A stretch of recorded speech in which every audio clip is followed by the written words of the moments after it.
Hi friends, welcome to the అప్టెక్ jobs.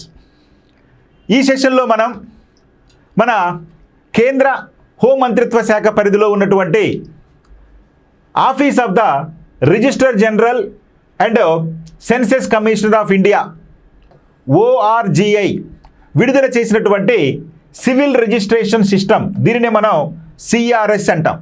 ఈ civil registration system 2024కు సంబంధించి మన భారతదేశంలో జనన మరణాలు ఏ విధంగా ఉన్నాయి అనేటువంటి నివేదికను వెలువరించడం జరిగింది.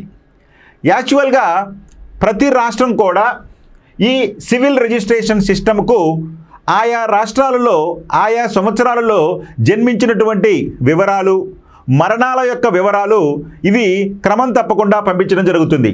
వీటన్నింటినీ క్రోడీకరించుకొని జనన రేటును నిర్ణయించడం జరుగుతుంది. లేదా మనకి సెన్సెస్ వారు అంటే జనాభా లెక్కలు సేకరించేటప్పుడు ఈ అంశాలను కూడా ప్రామాణికంగా తీసుకోవడం జరుగుతుంది.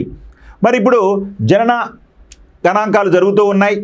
అదేవిధంగా ఒక్కొక్కటి మనకి వెలుగులోకి వస్తూ ఉంది. వెలుగులో కంటే అనేక డేటాలను వెలువరించడం అనేది జరుగుతుంది. అందులో భాగంగానే ఈ సివిల్ రిజిస్ట్రేషన్ సిస్టమ్ 2024కు సంబంధించి మన భారతదేశంలో జనన మరణాల రేటును ఏ విధంగా ఉంది అని మనకి ఒక డేటా ఇవ్వడం జరిగింది. దానికి సంబంధించిన వివరాలు ఏంటో ఇప్పుడు మనం చూద్దాం. దేశంకే కాదు, మన తెలుగు రాష్ట్రాలైనటువంటి ఆంధ్రప్రదేశ్లో ఏ విధంగా ఉన్నాయి, తెలంగాణలో ఏ విధంగా ఉన్నాయి, ఏ జిల్లాల్లో ఎక్కువగా జననాలు ఎక్కువగా ఉన్నాయి లేదా మరణాలు ఎక్కువగా ఉన్నాయి అనేటువంటి అంశాలన్నీ కూడా ఇప్పుడు మనం చర్చించుకుందాం.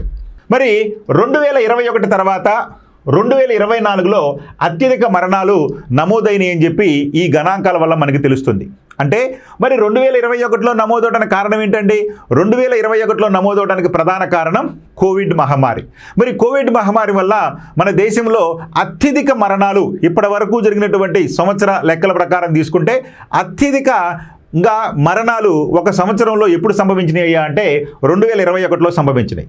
ఆ తర్వాత అత్యధికంగా మరణాలు నమోదైనటువంటి సంవత్సరంగా 2024 చరిత్ర సృష్టించడం అనేది జరిగింది. అదేంటో చూడండి. దేశ జనాభా అంటే 2021లో ఈ సేకరించినటువంటి జన మరణాల రేట్లో భాగంగా అసలు మొత్తం ఎంతమంది జనాభా ఉన్నారయ్యా మన భారతదేశంలో అంటే 144 కోట్లు అని చెప్పి పేర్కొనడం జరిగింది. అంతేకాకుండా మరి వీరిలో మన ఆంధ్రప్రదేశ్ నుంచి ఎంతమంది ఉన్నారయ్యా అంటే 5.34 కోట్లు. మరి మన తెలంగాణ నుంచి తీసుకుంటే 3.83 కోట్లు ఉన్నారు. అంటే తెలుగు రాష్ట్రాల్లో 14.50 లక్షల జననాలు జరిగితే ఈ 2024 జనవరి 1 నుంచి డిసెంబర్ 31 వరకు మరి మరణాలు ఎంత సంభవించినాయి అంటే 6.76 లక్షల మరణాలు సంభవించినాయి. అంటే మన తెలుగు రాష్ట్రాలలో ఎన్ని జననాలు సంభవించినాయా 2024లో అంటే 14.50 లక్షల మంది జన్మిస్తే ఎంతమంది చనిపోయారయ్యా అంటే 6.76 లక్షల మంది చనిపోవటం జరిగింది. ఇది క్షుప్తంగా 2024 జనన మరణాల్లో మనం సేకరించినటువంటి అంశాలు. ఇక పూర్తి వివరాల్లోకి వెళ్తే దేశంలో జననాల రేటు 2023తో పోలిస్తే 2024లో తగ్గింది. జననాల రేటు తగ్గింది, బర్త్ రేట్ అనేది తగ్గింది అంటున్నాడు. ఎవరితో పోల్చుకుంటే 2023తో. ఎందుకని? ఎప్పుడు కూడా గత సంవత్సరంలో జరిగినటువంటి గణాంకాలను తీసుకున్నప్పుడు ఈ సంవత్సరంలో తీసుకున్నటువంటి గణాంకాలను కనుక మనం బేరీజు వేసుకుంటే అది వృద్ధి జరిగిందా లేదా తగ్గిందా అనేది మనకి తెలుస్తుంది. ఎప్పుడు కూడా కంపారిజన్ అనేది గత సంవత్సరంతో ఉంటుంది. మరి ఇప్పుడు మనం 2024 గణాంకాలు చెప్పుకుంటున్నాం కదా, కాబట్టి ఏ గణాంకాల ఆధారంగా తీసుకోవాలి? 2023తో పోల్చుకుంటే మరి 2024లో ఏం జరిగిందండి? పోలిస్తే జననాల రేట్ అనేది తగ్గింది. సో బర్త్ రేట్ అనేది తగ్గింది. మరి 2023లో దేశ జనాభా నికర పెరుగుదల లేదా దేశ జనాభా ఎంత పెరిగారయ్యా అంటే 1,60,47,391 మంది జన్మిస్తే మరి 2024లో 12,303 తగ్గి అంటే గత సంవత్సరమైనటువంటి అంటే 2023తో పోల్చుకుంటే 2024లో 12,303 మంది తగ్గటం జరిగింది. అంటే ఎంతమంది జన్మించారంటే 2024లో అంటే 1,65,35,000 88 మందిగా నమోదయ్యారు లేదా జన్మించడం జరిగింది. సో ఈ రకంగా తీసుకున్నప్పుడు 2023తో పోల్చుకుంటే 2024లో 12,303 మంది తగ్గటం జరిగింది. అంటే ఇక్కడ మనకి చెప్పినటువంటి స్టేట్మెంట్కి ఇక్కడ వివరణ ఇవ్వటం జరిగింది. ఏమనండి, జననాల రేటు 2023తో పోలిస్తే 24లో తగ్గింది. ఎంత తగ్గిందండి? ఇదిగో 12,303 మంది తగ్గటం జరిగింది. ఇక 2024లో దేశవ్యాప్తంగా నిమిషానికి సగటున 48 మంది జన్మిస్తుంటే 17 మంది మనకి మరణించడం అనేది జరుగుతుంది. అంటే ఈ 2024 సేకరించిన గణాంకాల ప్రకారం మనకి యావరేజ్గా తీసుకున్నప్పుడు ప్రతి నిమిషానికి మన దేశంలో ఎంతమంది జన్మిస్తున్నారయ్యా అంటే 48 మంది జన్మిస్తున్నారు. ఎంతమంది మరణిస్తున్నారయ్యా అంటే 17 మంది మరణిస్తున్నారు. అంటే ప్రతి నిమిషానికి మరణాల యొక్క వివరణ. ఇక మొత్తం మీద దేశ జనాభా 140 కోట్లకు చేరింది. మనం చెప్పుకున్నాం 2011లో జనాభా 121 కోట్లు ఉంది. మరి 2021లో జనాభా లెక్కలు సేకరించట్లేదు. ఎందుకని? కోవిడ్ వలన సేకరించలేదు. ఆ తర్వాత క్రమం తప్పకుండా మనకి ప్రతి సంవత్సరం కూడా సేకరించే ఈ గణాంకాల్లో 2024 గణాంకాలు తీసుకుంటే మనకి 140 కోట్లుగా జనాభా తేలింది. 140 కోట్లుగా తేలింది. ఇక జననాలు పట్టణాలతో పోలిస్తే గ్రామాల్లో 14% తక్కువగా ఉంటే మరణాలు 14% పెరిగాయి. అంటే జననాలు అనేవి పట్టణాలతో పోలిస్తే గ్రామాల్లో 14% తక్కువగా ఉంది. చూడండి, అంటే పట్టణాలతో పోలిస్తే గ్రామాల్లో ఈ యొక్క జననాల రేటు తక్కువగా ఉంది. ఎంత శాతం తక్కువగా ఉందండి? 14% తక్కువగా ఉంది. అదేవిధంగా మరణాలు 14% పెరిగాయి.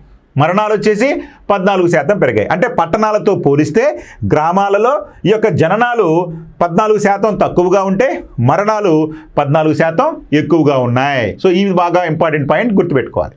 ఇక దేశవ్యాప్తంగా 2024లో మొత్తం 2.54 కోట్ల మంది జన్మించగా 89.38 లక్షల మంది కన్నుమూయటం అనేది జరిగింది, మరణించడం అనేది జరిగింది. సో 2024 మొత్తం జనవరి 1 నుంచి డిసెంబర్ 31 వరకు ఎంతమంది జన్మించారయ్యా మన దేశంలో అంటే 2.54 కోట్ల మంది జన్మించారు.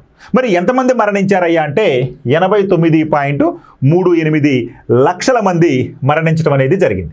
అంటే నికరంగా దేశ జనాభా 1.65 కోట్లు పెరిగింది. దేంతో పోల్చుకున్నప్పుడు 2023తో పోల్చుకున్నప్పుడు 2024లో ఎంతమంది జన్మించారా అంటే ఎంతమంది నికరంగా పెరిగారయ్యా అంటే జననాల్లో నుంచి మరణాలను కనుక తీసివేస్తే 1.65 కోట్ల మంది పెరగటం జరిగింది.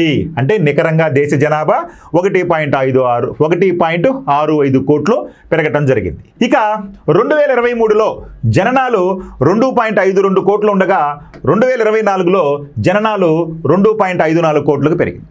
అంటే మనం ఇందాక చెప్పుకున్నాం ఏమనండి, 2023తో పోల్చుకుంటే 2024లో నికరంగా మనకి 12,303 మంది తగ్గారు అని చెప్పి అనుకున్నాం.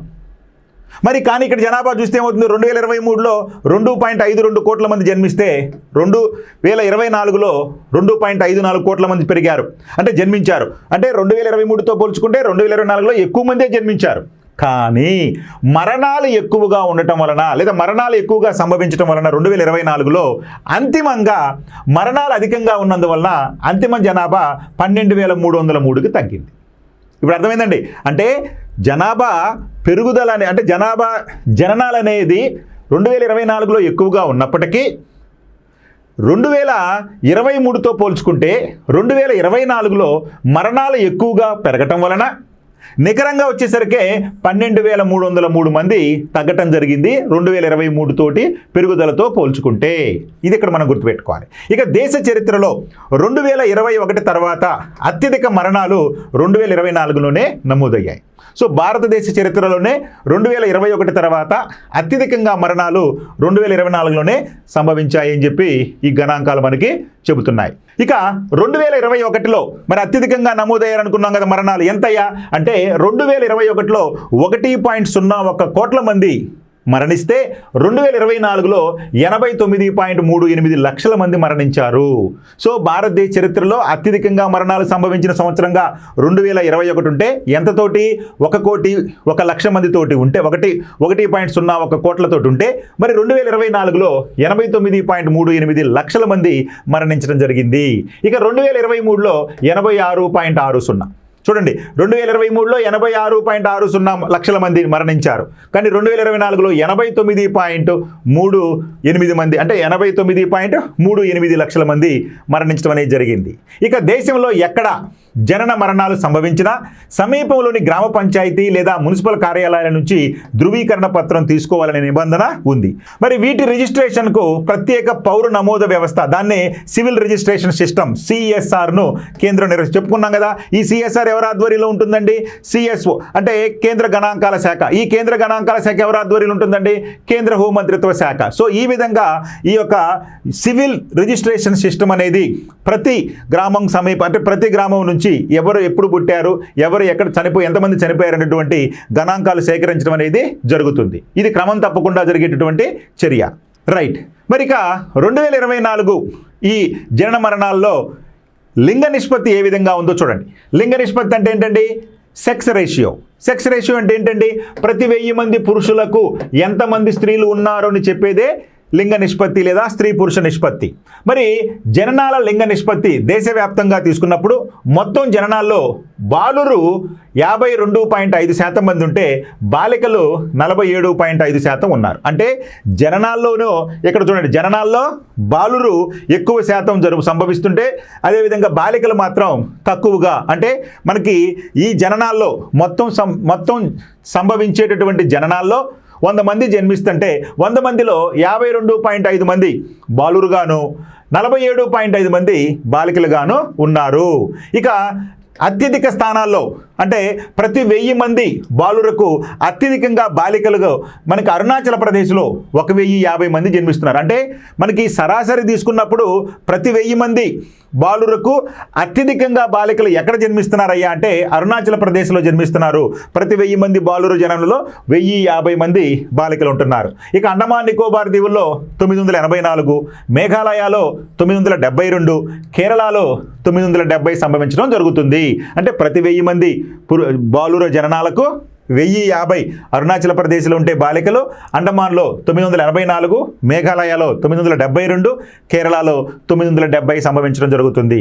ఇక చివరి 3 స్థానాల్లో తీసుకుంటే నాగాలాండ్లో అత్యల్పంగా 806, అదేవిధంగా లక్షద్వీప్లో 865, ఇక జార్ఖండ్లో 890 మంది బాలికలు జన్మించడం జరుగుతుంది ప్రతి 1000 మంది బాలుర జననానికి. ఇక దేశంలో మొత్తం జననాల్లో 79.40% కాన్పులు ఆసుపత్రుల్లోనే జరుగుతున్నాయి. ఇది కూడా చాలా ఇంపార్టెంట్ పాయింట్ గుర్తుపెట్టుకోవాలి. అంటే మెడికల్ ఫెసిలిటీస్ ఎంత ఎక్కువగా పెరిగాయో దీన్ని బట్టి మనకు అర్థమవుతుంది దేశవ్యాప్తంగా. అంటే దేశవ్యాప్తంగా జరుగుతున్నటువంటి ప్రసవాలలో 79.40% కాన్పులు మనకి ఆసుపత్రుల్లోనే జరుగుతున్నాయి. చూడండి, చాలా ఇంపార్టెంట్ పాయింట్ గుర్తుపెట్టుకోవాలి. రైట్. ఇక మరణాల శాతాలు పురుషులు 60.4% పురుషుల్లో సంభవిస్తుంటే మహిళల్లో 39.60%. అంటే మరణాలు అంటే ప్రతి 100 మంది మరణాలలో 60.4% మంది పురుషులుంటే 39.60% తోటి స్త్రీలు ఉన్నారు. అంటే స్త్రీల కంటే పురుషులు ఎక్కువగా చనిపోతున్నట్టుగా ఇక్కడ మనకి గణాంకాలు చెప్తున్నాయి. మొత్తం మరణాల్లో గ్రామీణ భారతంలోనే 57.20 సంభవిస్తున్నాయి. అంటే గ్రామీణ ప్రాంతాల్లోనే ఎక్కువగా మరణాలు సంభవిస్తున్నాయి. ఇక దేశంలో 70 ఏళ్ల వయసు వచ్చే వారిలో దేశంలో 70 ఏళ్ల వయసు వచ్చేలోగానే 65 నుంచి 70% మంది మరణిస్తున్నారు. అంటే 77 సంవత్సరాల లోపు వాళ్ళు ఎంత శాతం అంటే 65 నుంచి 70%. అంటే సంభవించే మరణాలలో 70 ఏళ్ల లోపే మొత్తం సంభవించే మరణాలలో 65 నుంచి 70% వరకు ఉంటున్నారు. ఇది బాగా గుర్తుపెట్టుకోవాలి. రైట్. ఇక మరి దేశం గురించి సరాసరి చెప్పుకున్నాం కదా. మరి మన తెలుగు రాష్ట్రాల గురించి చూసుకుంటే అందులో మొదటిగా తెలుగు రాష్ట్రాల్లో ఆంధ్రప్రదేశ్కి సంబంధించి చూద్దాం. అందులో ముందుగా ఆల్రెడీ చెప్పుకోసుకోవడం జరిగింది. 2024లో 2 తెలుగు రాష్ట్రాల్లో మొత్తం కలిపి మనకి 14.50 లక్షల జననాలు సంభవిస్తే 6.76 లక్షల మరణాలు సంభవించినాయని చెప్పి మన ఉమ్మడి తెలుగు రాష్ట్రాలలో. అందులో ముందుగా ఆంధ్రప్రదేశ్ గురించి కనుక తీసుకుంటే మొత్తం జననాలు 6.80 లక్షలు సంభవిస్తే మరణాలు 4.19 లక్షలు సంభవించాయి. అంటే మన ఆంధ్రప్రదేశ్లో 2024 జనవరి 1 నుంచి డిసెంబర్ 31 వరకు సంభవించినటువంటి మరణాలు ఎంతయ్యా అంటే 4.19. మరి జననాలు ఎంతయ్యా అంటే 6.80 లక్షలుగా మనం గుర్తుపెట్టుకోవాలి. మరి ప్రతి 1000 మంది బాలురకు 929 మంది బాలికలు పుట్టారు. చూడండి, ప్రతి 1000 మంది బాలురకు 929 మంది బాలికలు పుట్టారు. అదేవిధంగా ఇది 2017లో 935గా ఉంది. అంటే 935 2017తో పోల్చుకుంటే 2024లో చాలా తగ్గిందని చెప్పుకోవాలి. ఇది అభిలషణీయమైనటువంటి అంశం కాదు. ఎందుకని గతంలో 935 మంది ప్రతి 1000 మంది బాలురకు 935 మంది బాలికలు జన్మిస్తే ఇప్పుడు తక్కువగా 929 మంది జన్మించడం అనేది జరిగింది. ఇక రాష్ట్రంలో సంభవించిన 4.19 లక్షల మరణాల్లో 70 ఏళ్ల పైబడిన వారు 1.57 లక్షల మంది ఉన్నారు. అంటే మొత్తం మరణాల్లో 37.58% ఈ 70 ఏళ్ల పైబడిన వారే ఉన్నారు. ఇక గుంటూరు, కృష్ణా జిల్లాల్లో జనాల కంటే మరణాల సంఖ్య ఎక్కువగా ఉంది. అంటే జననాల కంటే మరణాల సంఖ్య ఏ జిల్లాలో ఎక్కువగా ఉందయ్యా అంటే కృష్ణా, గుంటూరు జిల్లాల్లో ఎక్కువగా ఉంది. కృష్ణా, గుంటూరు జిల్లాల్లో మరణించే వారు ఎక్కువగా ఉన్నారు, జన్మించే వారి యొక్క సంఖ్య తక్కువగా ఉంది. ఈ రెండు మనం బాగా గుర్తుపెట్టుకోవాలి. ఇక జిల్లాల వారీగా అత్యధిక అత్యల్పాలు కనుక తీసుకుంటే కర్నూలులో అత్యధిక జననాలు 54,833 సంభవిస్తే గుంటూరులో అత్యధిక మరణాలు 26,237 సంభవించినాయి. అంటే అత్యధిక జననాలు కర్నూలు, అత్యధిక మరణాలు గుంటూరులో సంభవించాయి. ఇక అత్యల్ప జననాలు బాపట్ల జిల్లాలో 12,298 అయితే అత్యల్ప మరణాలు అల్లూరు సీతారామరాజు జిల్లా కేవలం 6,661 మంది మరణించడం జరిగింది సంవత్సరంలో ఈ అల్లూరు సీతారామరాజు జిల్లాలో. అంటే జననాల్లో వస్తే కర్నూలు మొదటి స్థానంలో ఉంది, మరణాల్లో గుంటూరు మొదటి స్థానంలో ఉంది. ఇక అత్యల్ప జననాల్లో బాపట్ల మొదటి స్థానంలో ఉంటే అత్యల్ప మరణాల్లో అల్లూరు సీతారామరాజు జిల్లా మొదటి స్థానంలో ఉంది. ఇది స్థూలంగా మన ఆంధ్రప్రదేశ్కు సంబంధించి 2024కు సంబంధించి జనన మరణాల యొక్క వివరాలు. ఇక తెలంగాణ ఎట్లా ఉందో చూద్దాం. మరి తెలంగాణలో మొత్తం జననాలు 7.70 లక్షలుంటే మరణాలు 2.57 లక్షలున్నాయి. ప్రతి 1000 మంది బాలురకు 910 మంది బాలికలు జన్మిస్తూ ఉన్నారు. అంటే ప్రతి 1000 మంది బాలురకు 910 మంది బాలికలు పుడుతూ ఉన్నారు లేదా జన్మిస్తూ ఉన్నారు. 2023లో 906గా ఉండగా 2024లో కాస్త పెరిగింది. అదే ఆంధ్రప్రదేశ్లో తగ్గిపోయింది, కానీ ఇక్కడ కాస్త పెరగటం అనేది జరిగింది. ఇక రాష్ట్రంలో సంభవించిన 2.57 లక్షల మరణాల్లో 70 ఏళ్ల పైబడినటువంటి వారు 57,306 మంది ఉన్నారు. మొత్తం మరణాల్లో వీరు 22.29% ఉంది 70 ఏళ్లకు పైబడిన వారి యొక్క మరణాల శాతం. ఇక జిల్లాల వారీగా అత్యధిక అత్యల్పాలు తీసుకుంటే హైదరాబాద్ జిల్లాలో అత్యధిక జననాలు 2,08,467 మంది ఒక్క సంవత్సరంలోనే జన్మిస్తే మరణాలు కూడా అదే సంఖ్యలో దాదాపుగా 81,892 తోటి మొదటి స్థానం. అంటే హైదరాబాద్ జిల్లా అటు జననాల్లోనూ ఇటు మరణాల్లోనూ మొదటి స్థానంలోనే ఉంది. ఇక ములుగు జిల్లాలు తీసుకుంటే అత్యల్ప జననాలు కేవలం 2,911 ఉంటే మరణాలు కూడా ములుగు జిల్లాలోనే కేవలం 2,461 మరణాలు సంభవించినాయి. అంటే ములుగులో చూడండి, జననాలేమో 2,911 ఉంటే మరణాలు 2,461 ఉంది. చూడండి, స్వల్పమైనటువంటి వ్యత్యాసమే ఉంది. ఇక అత్యల్ప మరణాలు నమోదైనటువంటి మరొక జిల్లా తీసుకుంటే వరంగల్ జిల్లా. ఇక్కడ కేవలం 1,221 మంది ఉన్నారు. అంటే మరణాలు వరంగల్ జిల్లాలో మరణించినటువంటి వారు 1,221 మంది ఉన్నారు ఈ 2024 సంవత్సరానికి గాను. అంటే ములుగు కన్నా కూడా తక్కువగా, అంటే తక్కువ మరణాలు ఈ వరంగల్ జిల్లాలో నమోదైనాయి. ఇక ఎన్ఆర్ఐ వివరాలు. నాన్ రెసిడెంట్ ఇండియన్స్, మన భారత సంతతికి చెందినటువంటి ఇతర దేశాల్లో ఉన్నటువంటి వారు కనుక తీసుకుంటే ప్రపంచవ్యాప్తంగా 182 దేశాల్లో నివసిస్తున్నటువంటి భారతీయ కుటుంబాల్లో రాయబార కార్యాలయాల రికార్డుల ప్రకారం, ఆయా దేశాల రాయబార కార్యాలయాల రికార్డుల ప్రకారం 66,413 జననాలు సంభవిస్తే 11,383 మరణాలు నమోదైనాయి. ఇది ప్రపంచవ్యాప్తంగా మన భారతీయ జాతి సంతతికి చెందినటువంటి ఎన్ఆర్ఐలకు సంబంధించిన డేటా. సో మొత్తం ఎంతమంది పుట్టారయ్యా అంటే 66,413 మంది జననాలు సంభవిస్తే 11,383 మంది మరణాలు సంభవించినాయి.